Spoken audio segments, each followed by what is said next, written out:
신약성경 242면에 있습니다. 로마서 3장 19절로부터 20절과 23절의 말씀입니다. 먼저 19절로부터 20절 읽도록 하겠습니다. 함께 읽겠습니다. 시작. 우리가 알거니와 물은 율법이 말하는 바는 율법 아래에 있는 자들에게 말하는 것이니 이는 모든 입을 막고 온 세상으로 하나님의 심판 아래에 있게 하려 함이라. 그러므로 율법의 행위로 그의 앞에 의롭다 하심을 얻을 육체가 없나니 율법으로는 죄를 깨달음이니라. 23절 읽겠습니다. 모든 사람이 죄를 범하였음에 하나님의 영광에 이르지 못하더니. 아멘. 강의를 시작하기에 앞서서 지난 강의를 좀 잠시 복습하는 시간을 가지도록 하겠습니다. 여러분 강의 안을 보시면 1문과 2문이 지난주 강의였죠. 강승일 강도사님이 진행을 했었는데요. 잠깐 살펴보도록 하겠습니다. 제가 1문을 읽도록 하겠습니다. 네, 이거는 아직 안 띄워서 됩니다. 1문을 좀 잠시 보도록 하겠습니다. 제가 문을 읽도록 하겠습니다. 사나 죽으나 당신의 단 하나의 위로는 무엇입니까?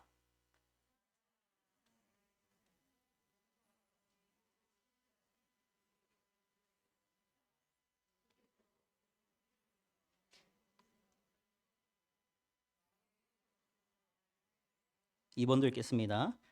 또한 하늘에 계신 아버지의 뜻이 아니고는 나의 머리카락 하나라도 상하지 않는 것처럼 주님께서는 나를 항상 지켜주십니다. 실로 이 모든 것이 협력하여 나의 구원을 이룹니다. 내가 주님의 것이기에 주께서 성령으로 말미암아 내게 영원한 생명을 보증하시고 지금부터 나의 온 마음을 다하여 기꺼이 주를 위하여 살게 인도하십니다. 아멘. 1문의 핵심은 위로입니다. 위로. 우리의 단 하나의 위로가 무엇이냐? 그것을 얘기를 하고 있는 것입니다. 세상이 소유할 수 없는, 세상이 소유하지 못한 위로이지요. 오직 여러분만 소유할 수 있는 위로에 대한 얘기입니다. 주 예수 그리스도를 믿는 우리 서울제일교회 성도님들만 가질 수 있는 위로라는 것이죠. 살아서만 위로를 가지는 것들과는 차원이 다른 위로입니다. 돈과 명예와 건강과 권력은 살아서만 위로가 되겠죠. 하지만 우리가 가질 수 있는 이 큰 위로는 사나 죽으나 가질 수 있는 위로입니다. 그것이 무엇입니까? 우리의 몸도 영혼도 우리의 것이 아니라 누구의 것이라는 것이죠? 예수 그리스도의 것이라는 것이 큰 위로라는 것이죠. 예수님의 소유가 된다는 것은 그분 안에 있는 모든 복된 것들을 누린다는 말과 동의어입니다. 1문의 답을 다시 한번 보시면 구주 예수 그리스도의 것이 되었을 때 얻게 될 수 있는 복들이 차례대로 나열되어 있다는 것을 알 수 있습니다. 다시 1문의 1번을 보십시오. 몸과 영혼이 모두 신실하신 구주 예수 그리스도의 것입니다로 끝나지 않습니다. 그렇기 때문에 그 뒤에 모든 복들이 주어진다는 얘기입니다. 그래서 우리는 단순히 예수님의 것이다라는 사실로 끝나는 것이 아니라 이 사실이 어떤 결과들을 우리에게 쥐어주고 있는가? 주께서 보배로운 피를 흘려 나의 죄값을 치러주십니다. 마귀의 권세로부터 나를 자유롭게 하시기도 합니다. 하늘에 계신 아버지의 뜻이 아니고는 나의 머리카락 하나라도 상하지 않는 것처럼 나를 항상 지켜주시게 됩니다. 실로 이 모든 것이 협력하여 나의 구원을 이루기 시작합니다. 내가 주님의 것이기에 주께서 성령을 주시고 내게 영원한 생명을 보증하시기까지 하십니다. 그리고 지금부터 나의 온 마음을 다하여 기꺼이 주를 위해 살 수 있도록 만드십니다. 그 모든 것들이 내가 주의 것이라는 사실로부터 귀결되고 있는 것입니다. 자, 그러므로 예수님의 것이 된다는 것이 사람의 유일한 위로라는 것이 하이델베르크 1문의 핵심입니다. 자, 그러나 이렇게 얘기를 마치고 그러니 여러분 예수님의 것이 된다는 것을 위로로 여기십시오라고 말을 한다면 이곳에 계신 분들이야 아멘 하시겠지만 그렇지 않은 분들도 있다는 것을 우리는 간과해서는 안 됩니다. 자, 예수님의 것이 되어 얻게 될 복들을 다시 한번 천천히 살펴보십시오. 죄값이 대신 치러진다. 마귀의 권세로부터 자유롭게 된다. 주님이 지켜주신다. 나의 구원을 이루게 된다. 영원한 생명이 보증된다. 주님을 위해 기꺼이 살게 된다. 라는 이런 복들이 믿는 분들이 들으면 참 은혜롭죠. 하지만 아직 믿음이 없는 분들, 아직은 믿음이 굳건하지 않은 분들, 아직은 확신 가운데 거하지 못한 분들이 들으면 그게 왜 위로지? 라는 생각이 들지 않겠습니까? 차라리 주님의 것이 되는 것이 여러분의 위로입니다. 그런 여러분에게 무슨 복이 주어질까요? 돈, 강남 아파트, 외제차, 건강, 성공, 전필국 전도사님 같은 외모, 이런 복들이 제시된다면 위로구나 이렇게 되지 않겠습니까? 이렇게 아멘이 안 나오는데 제 얼굴이 좀 그렇진 않은가 봅니다. 그 예수님의 것이 된다는 것이 참 좋은 것이구나가 그렇게 납득이 될 겁니다. 우리들, 이곳에 있는 우리들 가운데서는 이 모든 복들이 예수님의 것이 된다는 것에서 우리에게 주어진다는 사실은 참 감사하고 좋은 것이지만, 내가 예수님의 것이라는 것에 아멘이 나오고 좋다라고 동의도 쉽게 되겠지만 세상은 그렇지 않다는 겁니다. 그리고 이곳에는 아직은 그 정도의 믿음이 없는 분들도 있다는 것이죠. 하이델베르크 요리문답은 그런 분들도 배려를 하는 요리문답입니다. 그래서 이문답으로 이어지는 것이죠. 이문답을 이제 보겠습니다. 이러한 위로의 기쁨 안에서 살다가 죽기 위하여 당신은 무엇을 알아야 합니까? 답 읽어주십시오. 세 가지가 있습니다. 첫째, 나의 죄와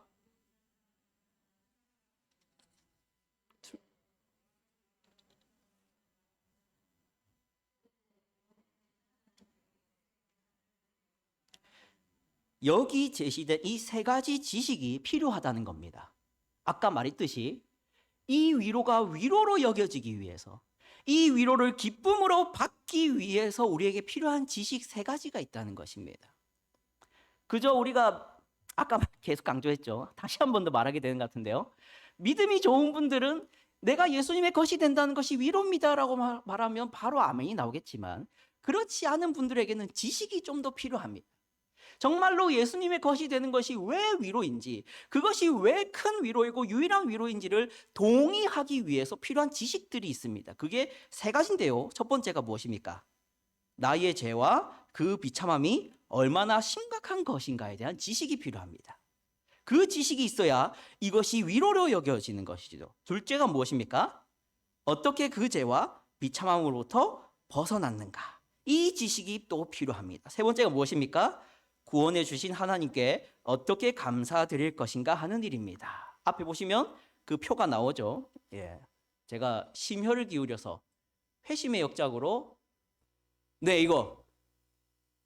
하이델베르크 전체가 이렇게 정리가 됩니다. 제1부가 사람의 비참함, 제2부가 사람의 비참함으로부터의 구원, 제3부가 비참함으로부터의 구원받은 자의 감사. 이 세 지식, 이게 나머지 전체의 내용이라고 할 수 있습니다. 자, 우리가 예수님의 것이 되고 그 안에서 죄값이 치러지고 마귀의 권세로부터 자유롭게 된다는 이 사실이 아직은 그렇게 위로로 안 여겨지고, 아직은 그것이 정말로 복된 것이란 것이 동의가 안 되는 분들이 이 세 가지 지식을 이제 찬찬히 알아가기 시작한다면 그것이 정말로 위로고 그것이 정말로 우리에게 필요한 것이구나라는 것을 비로소 동의하고 알게 되는 것입니다.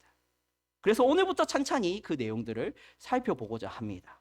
자, 그런데요, 우리 한 가지 이런 의문이 들 수 있습니다. 자, 이제 우리가 첫 번째로 살펴봐야 될 지식이 무엇입니까? 제1부죠. 무엇입니까?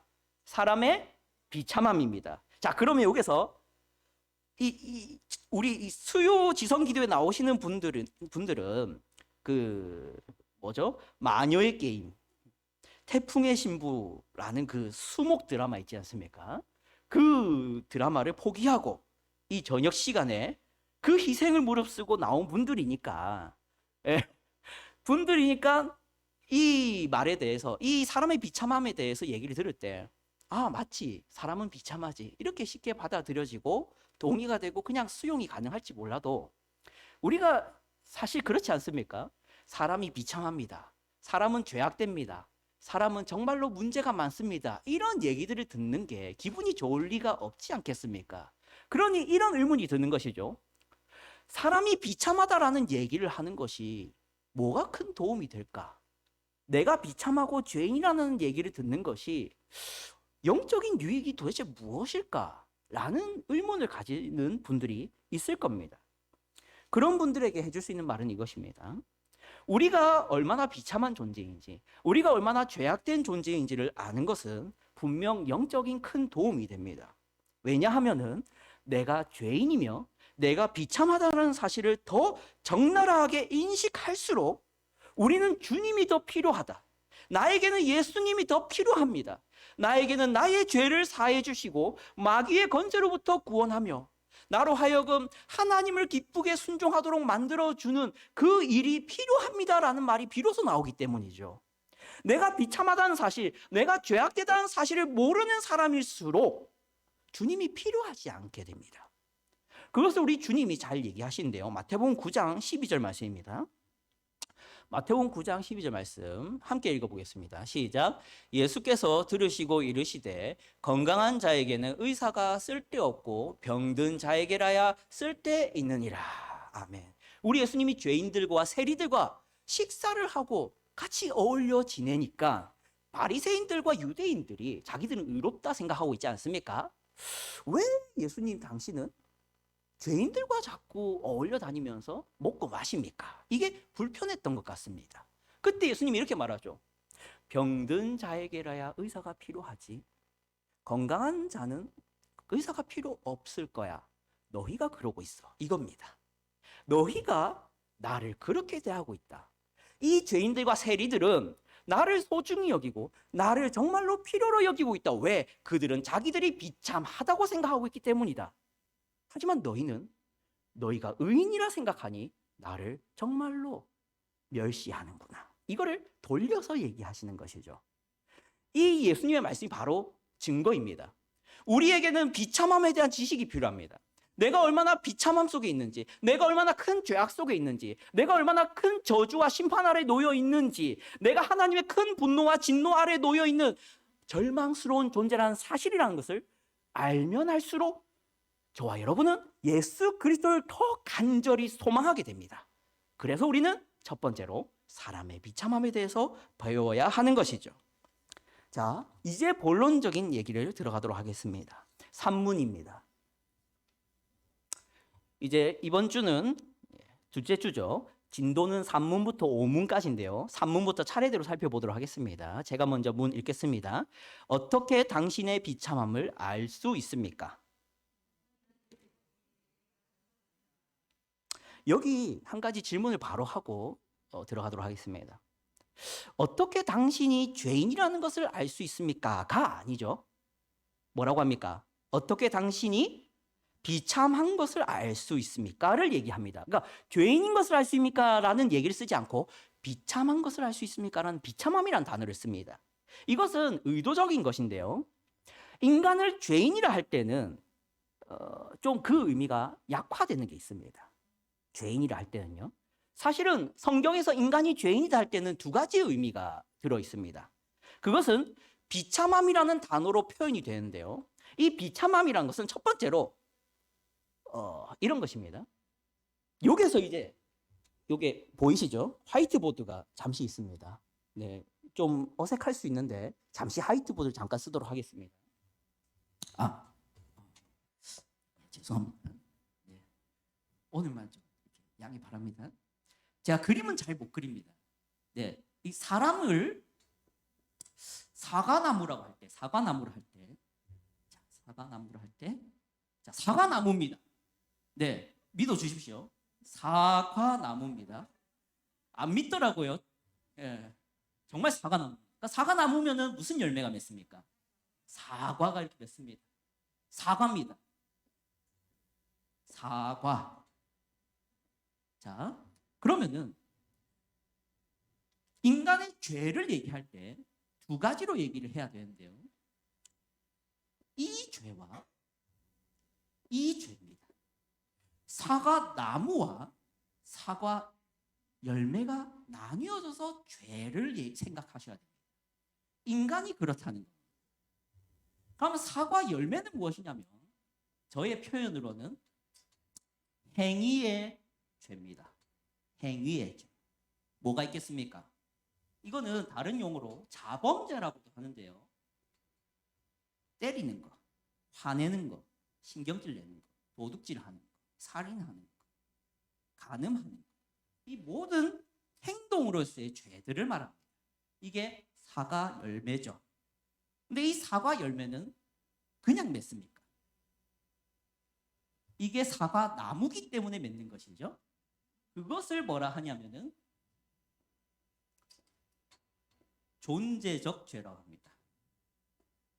존재적 죄. 이것을 저는 타락이나 부패라고도 다르게 표현할 수 있는데요.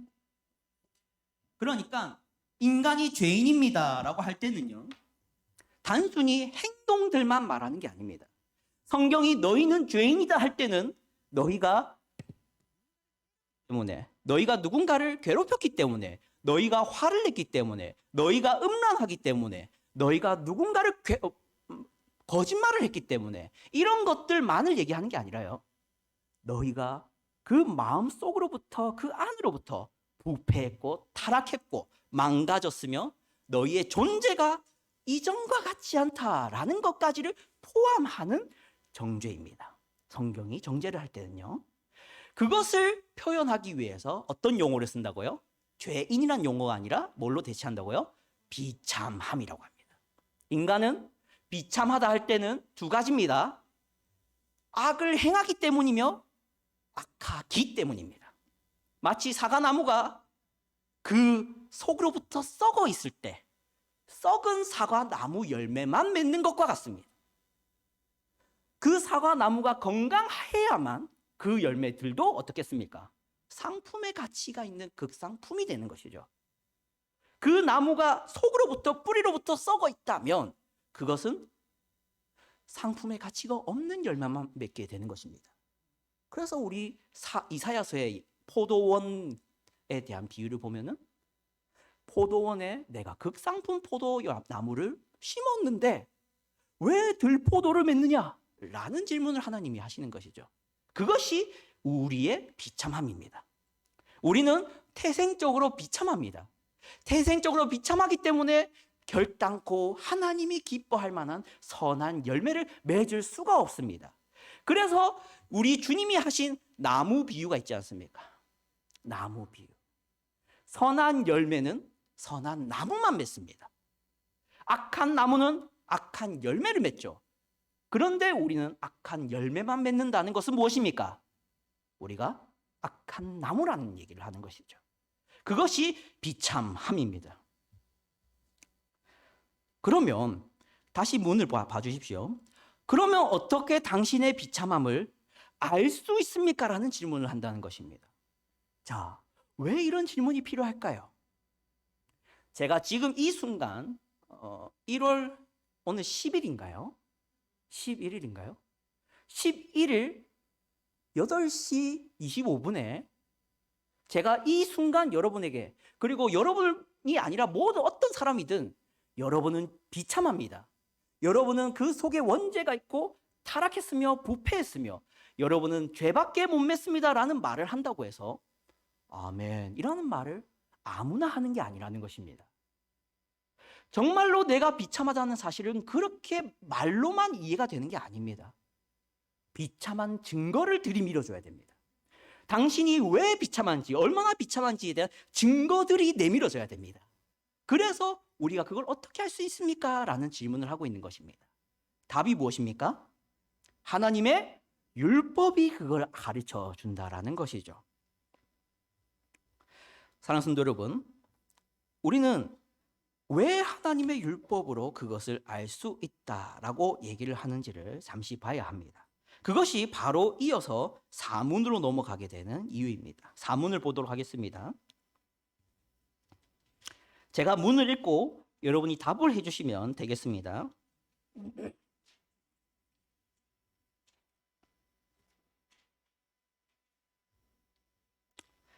하나님의 율법이 당신에게 무엇을 요구합니까?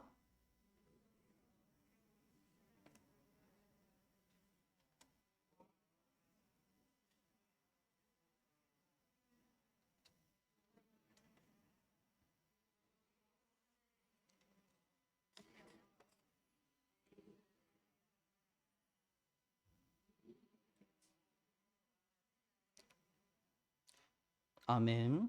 여기에 하나님의 율법이 당신에게 무엇을 요구합니까? 라고 하면서 이 하이데베르크는 10계명으로 넘어가지 않고 바로 예수님의 말씀으로 들어갑니다. 그러면서 두 가지 계명을 얘기하죠. 무엇입니까? 첫 번째는 하나님 사랑, 두 번째는 무엇입니까?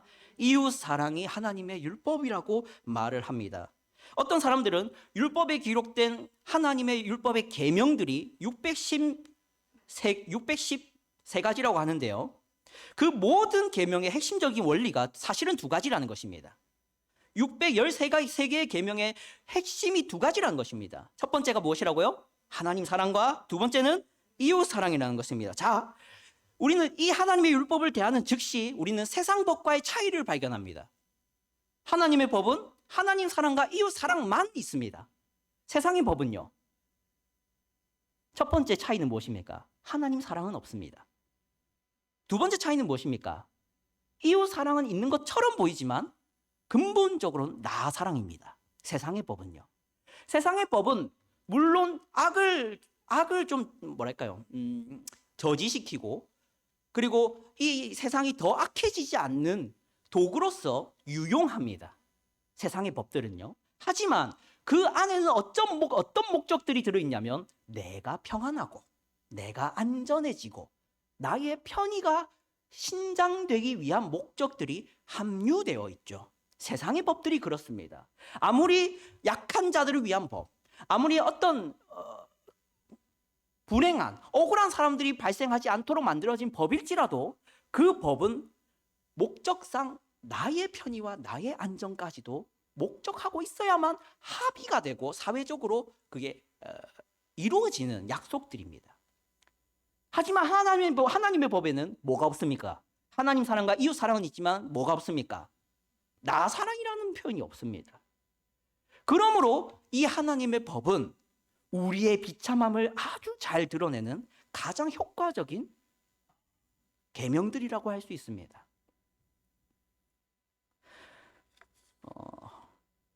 한 가지 예화를 좀 들어드리도록 하겠습니다. 이 제 경험은 아닙니다. 들은 얘기인데요. 그 미국의 버지니아의 어떤 대학 교수가 있었다 합니다. 그 대학 교수가 이 영문학 교수였는데요. 한국어로 치면은 무슨 교수겠습니까? 한국어 교수입니다. 이 한국어 교수, 영문학 교수가 이 기독교 학교가 아니라 일반 대학교에서 이제 과목을 가르쳤는데 학생들에게 이제 이런 과제를 내줬다 합니다. 그 마태복음 5장부터 나오는 설교가 있지 않습니까? 예수님의 산상설교라고요. 이 산상설교를 너희가 읽어보고 감상문을 써내라라는 과제를 내줬다 합니다. 당연히 학생들은 불신자들이죠. 그 아이들이 이제 써온 감상문을 이 교수님이 읽었는데 놀랄만한 공통점이 발견됐다 합니다. 그것이 무엇이냐면 너무나도 싫어한다는 것이죠. 산상설교에 기록된 그 말씀들을 이 학생들의 공통점이 하나같이 싫어한다는 것입니다. 어떤 학생은 이렇게 말했다 합니다. 이 설교가 요구하는 삶은 말도 안 된다. 여자를 쳐다보고 마음속에 음욕을 품기만 해도 간음이라니. 분노하거나 모욕하기만 하더라도 살인죄라니. 정말 극단적이고 몰상식하며 비인간적인 내용이다. 이게 어떤 학생의 감상문 내용입니다. 이러한 반응은 하나님의 은총, 결국 하나님을 믿지 못하는 모든 사람들의 공통적인 반응이라 할 수 있는데요. 하나님의 율법을 우리 예수님처럼 올바로 해석하고 올바로 설교하는 사람들의 말을 들으면 정말로 그 적나라한 하나님의 율법이 요구하는 바들을 들으면 모두가 이 학생들처럼 반응할 수밖에 없습니다. 왜냐하면 그것이 오늘 오문에 나옵니다. 오문을 보도록 하겠습니다. 당신은 그 모든 계명을 완전히 지킬 수 있습니까?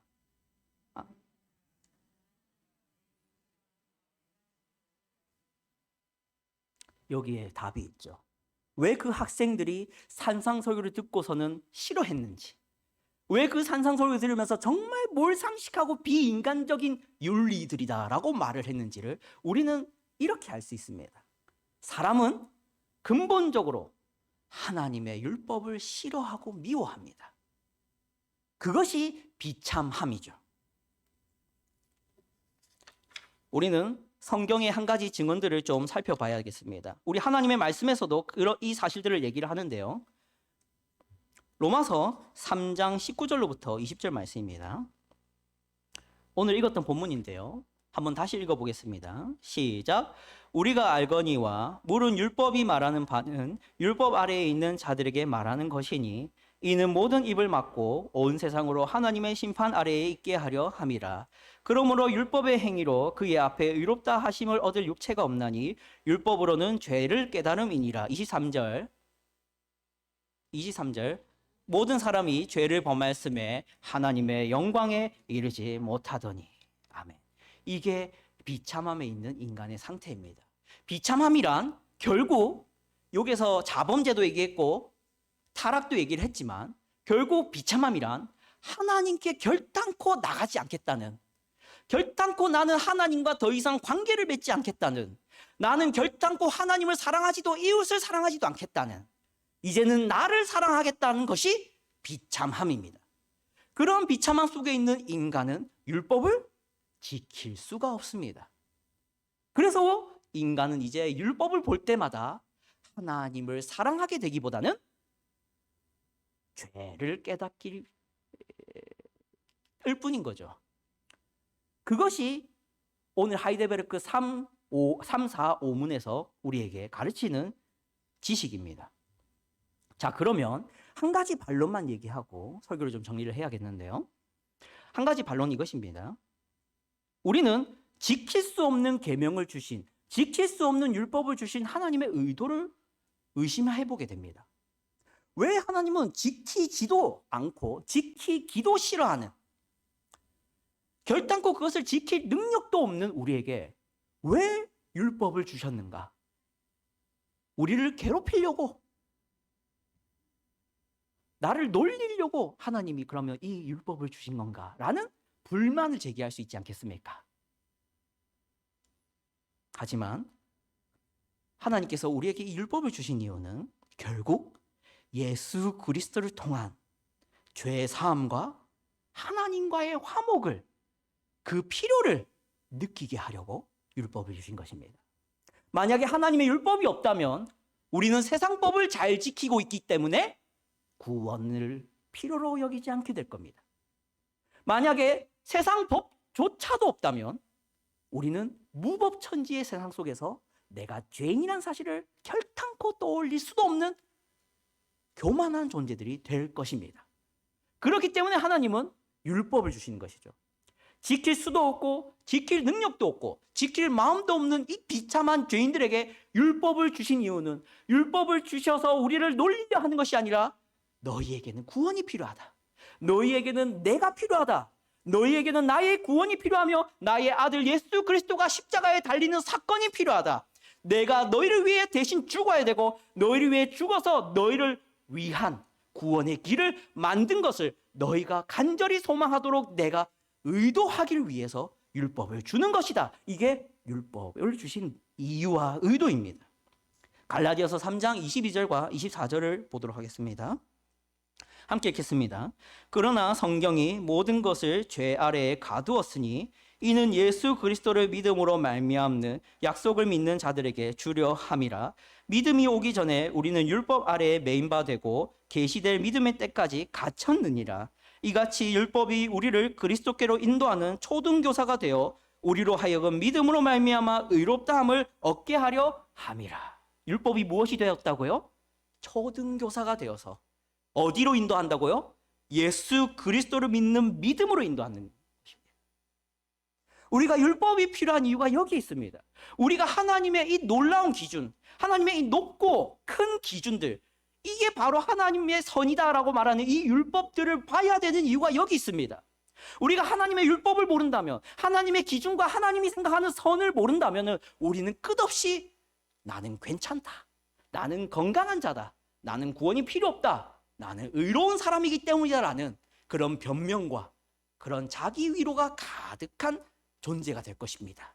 하지만 우리가 정말로 예수 그리스도와 같은 놀라운 그리고 탁월한 설교가, 탁월한 해설가의 율법을 정말 적나라하게 해설한 그 내용들을, 하나님 사랑과 이웃 사랑이라는 그 놀라운 기준들을 정말로 분명하게 듣게 된다면 내 안에는 정말 죄밖에 없구나.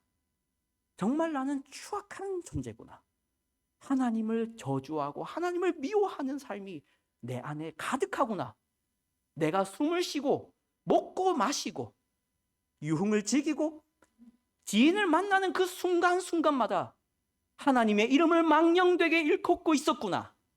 이 사실을 알게 됩니다. 그렇게 된다면 그게 바로 우리 다윗과 같은 상한 심령이 되는 것이죠. 시편 51편을 잠시 보도록 하겠습니다. 준비한 구절이 아니니 같이 성경책을 보시면 좋겠습니다. 시편 51편입니다.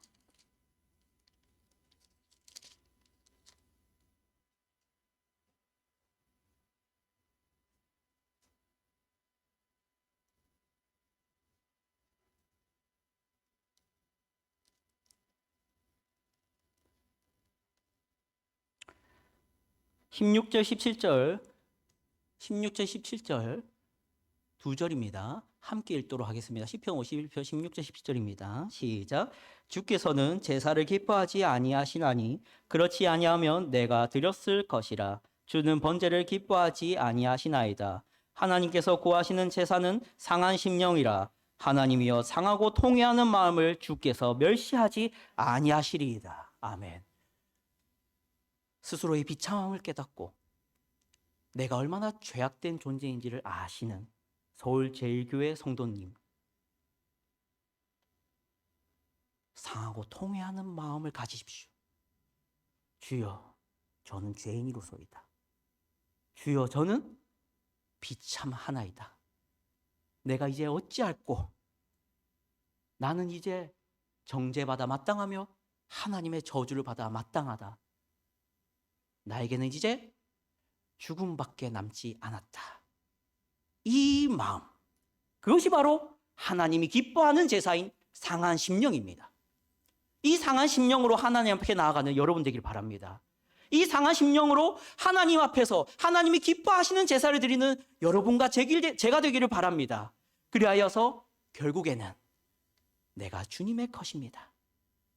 내가 주님의 것이므로 주님의 대속의 은혜, 마귀의 건세로부터 자유케 하는 은혜,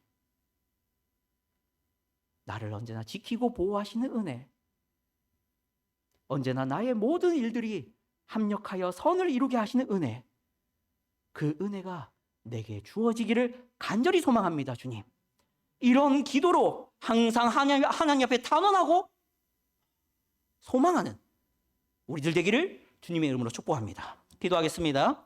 하나님 아버지 감사합니다. 우리가 이렇게 함께 모여서 비참함에 대한 지식을 생각해 보았습니다. 주님, 우리가 얼마나 죄악된 삶을 살며 얼마나 죄악된 상태로 망가져 있다는 것을 날마다 묵상하며 하나님의 율법을 통해 깨닫게 하여 주시옵소서. 그래야 우리가 교만에 빠지지 않게 하시고 나는 주님이 필요하지 않다 말하는 그러한 거만한 자들이 되지 않게 하여 주시옵소서. 나는 언제나 주님이 필요합니다. 나는 언제나 주님의 것이어야 합니다.